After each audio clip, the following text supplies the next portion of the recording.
turn to Proverbs 7:18.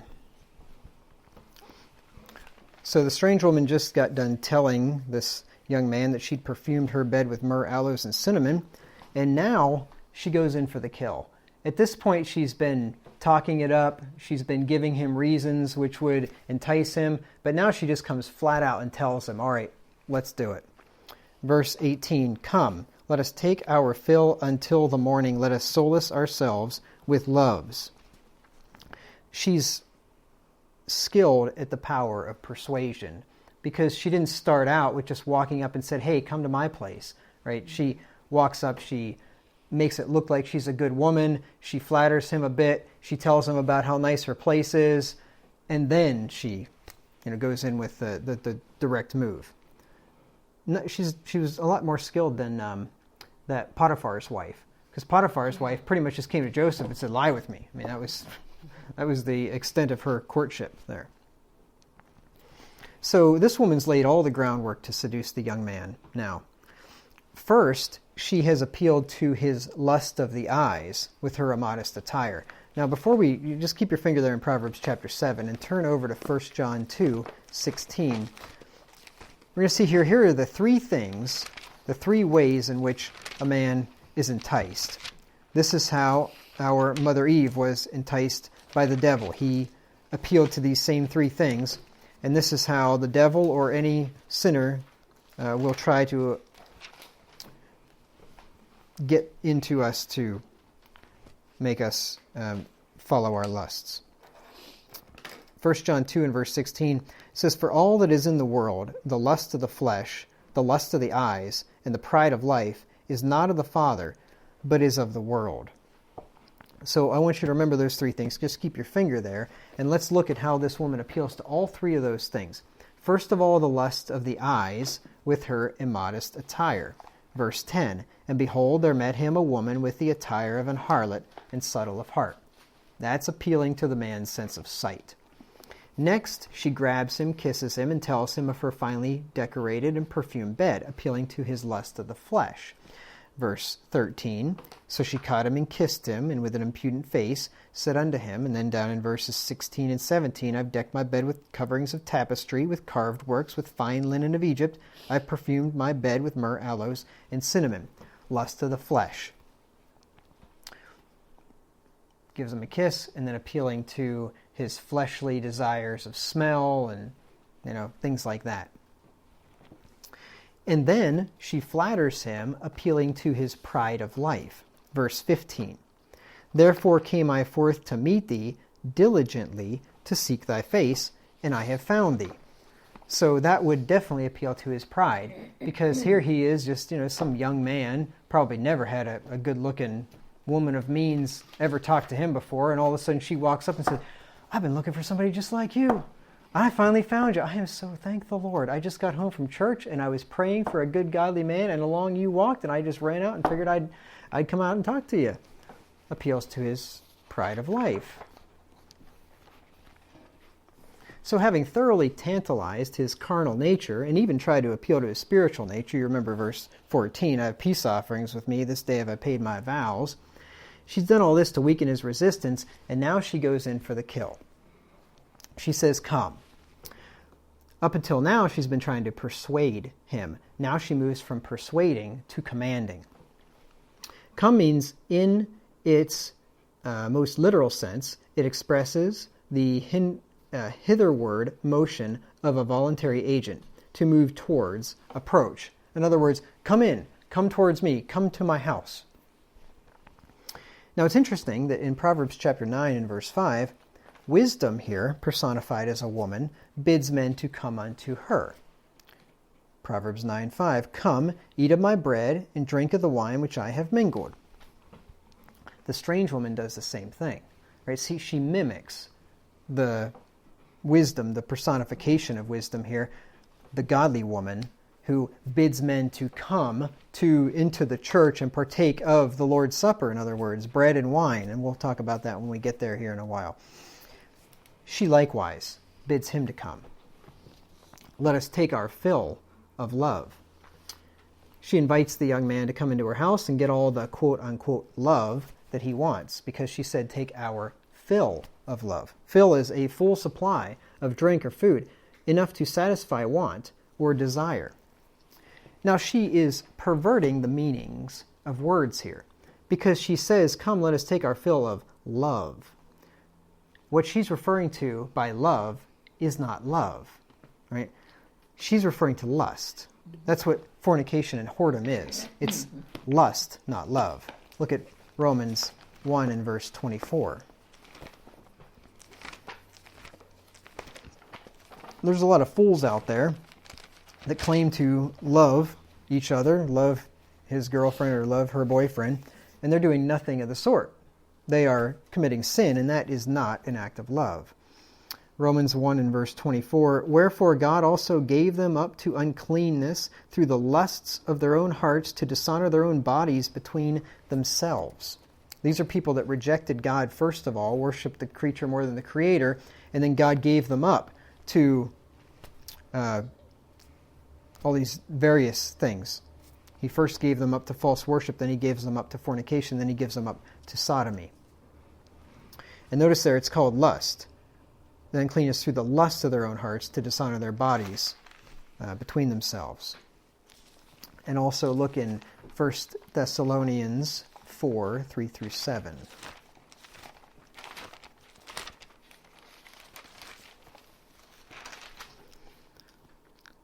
Paul says, for this is the will of God, even your sanctification, that ye should abstain from fornication. That's sex outside of marriage.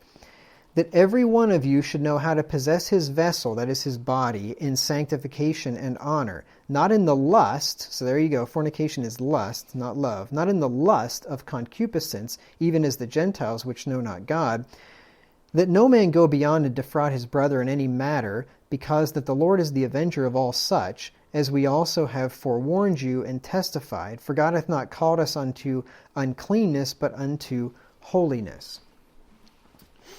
So when she says, let's take our fill of love, she's using the wrong word. Let us take our fill of lust is what she really should have said. Because love is the keeping of God's commandments toward God and toward our neighbor. If you want to know if you love somebody, see if you keep God's commandments. If you keep God's commandments, you love God. And if you keep God's commandments towards other people, you love them. And some of those commandments are rebuking your neighbor and correcting people and hard things that don't feel like love. Spanking your children, right? That's an act of love. He that spareth his rod hateth his son. He that loveth him chasteneth him betimes. So sometimes the things that we think feel like love are actually not love. And the things that don't feel like love are love. If you're doing what God says towards somebody, you love them, whether it feels like an act of love or not. 2 John 1 and verse 6. He says, and this is love, that we walk after his commandments. This is the commandment that ye have heard from the beginning. Let me read that again. This is the commandment that, as ye have heard from the beginning, ye should walk in it. So this is love, that we walk after his commandments. He just defines what love is. Walking in God's commandments. That's true love. And then just go back a page to 1 John 5, 2 through 3. It says, by this we know that we love the children of God, when we love God and keep his commandments. Right there you go. How do you know you love God's children? When you keep God's commandments. So you may have never told somebody in this church that I love you. But if you keep God's commandments in general, toward God, toward them, you do love that person. Because that's how we know that we love the children of God, when we love God and keep his commandments.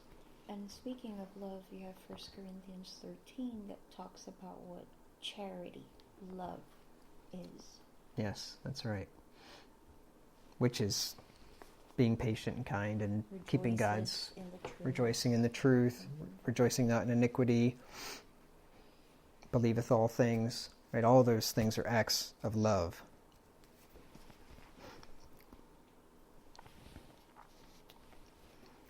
Fornicators do not love each other. They merely lust after each other. And now it goes from the sublime to the ridiculous. Come, let us take our fill of love until the morning. She entices him with exaggerated promises. Until the morning. Until means when we're referring to reference to time, it means onward till a time specified or indicated, up to the time of an action, occurrence, etc. So she is suggesting that they can take their fill of, quote, love, unquote, from the evening. Remember, she met him in the evening, in the morning, in the black and dark night. From the evening up until the time of the morning. Okay, only in movies and romance novels do people make love all night long. That is the most ridiculous thing I've ever heard of. I've heard someone do it like for 3 days. Well, it's like some freak of nature or something. That's crazy. Because they have been apart for a long time. So it took them 3 days. I don't that sounds like a folklore to me. 3 days. Yeah, I believe it when I see it.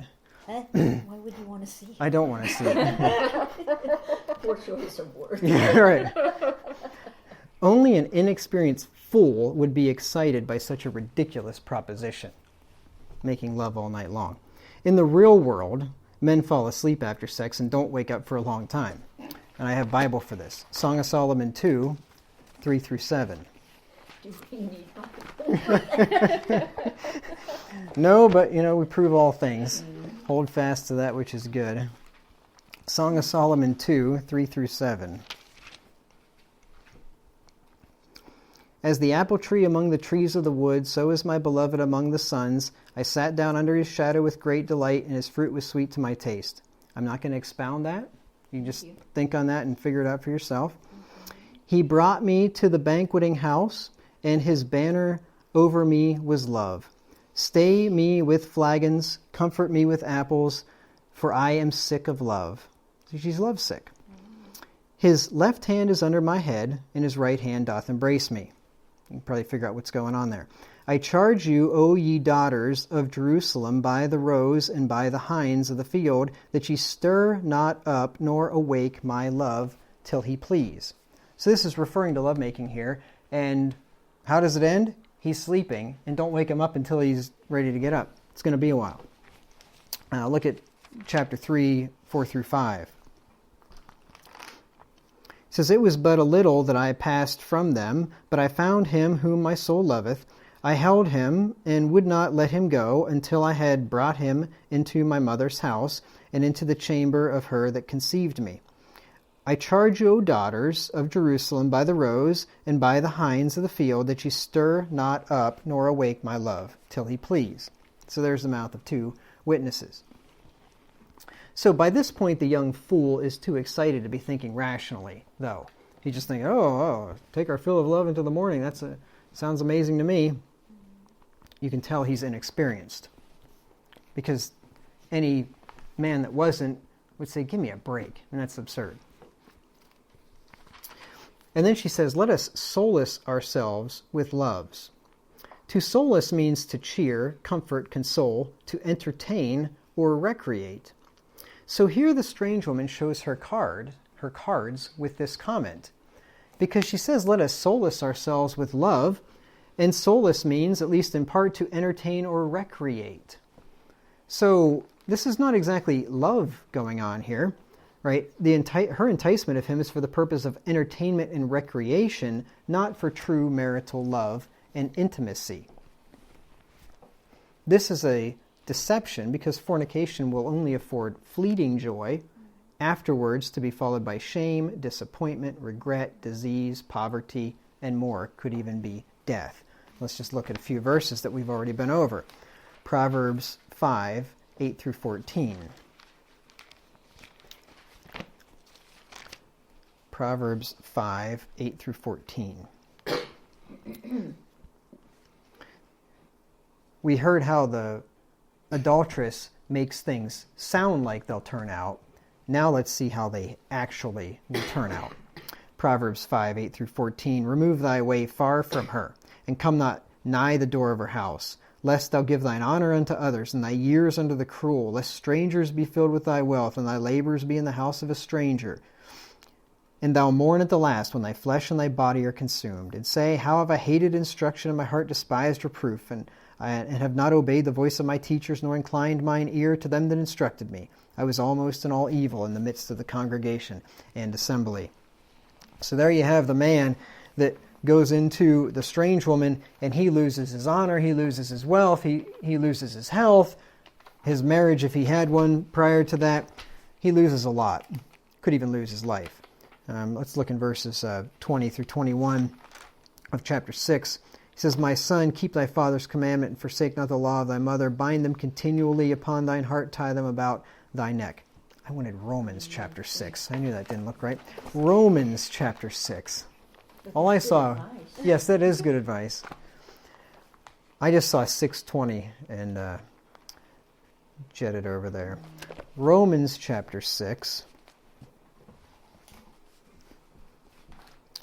verses 20 through 21. For when ye were the servants of sin, ye were free from righteousness.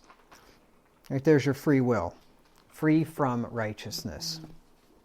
What fruit had ye then in those things whereof ye are now ashamed? For the end of those things is death.